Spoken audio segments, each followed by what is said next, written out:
पुढची बातमी पाहत विधिमंडळाचं हिवाळी अधिवेशन येत्या 8 डिसेंबर पासून होणार आहे। 8 ते 14 डिसेंबर दरम्यान हे अधिवेशन पार पडतंय। विधिमंडळ कामकाज समितीच्या बैठकीमध्ये हा निर्णय घेण्यात आलेला आहे। 8 ते 14 डिसेंबर दरम्यान हे अधिवेशन पार पडतंय आणि या संदर्भामध्ये पुन्हा एकदा मी जाणार आहे माझे सहकारी मनोज दाळकर यांच्याकडे। मनोज, 8 डिसेंबर पासून अधिवेशनाला सुरुवात होते, 14 डिसेंबर पर्यंत अधिवेशन होणार आहे। कोणकोणते मुद्दे या अधिवेशनामध्ये गाजण्याची शक्यता आहे?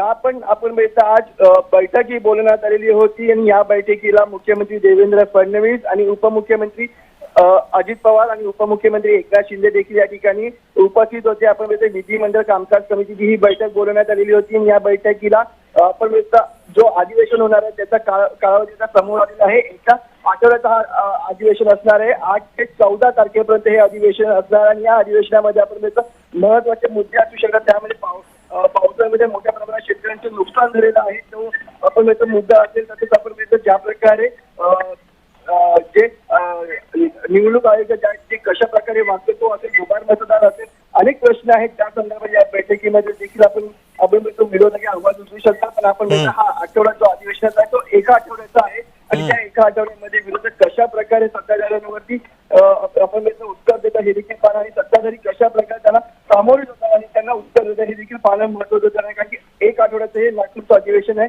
त्यासाठी हे अधिवेशन महत्त्वाचं ठरणार आहे।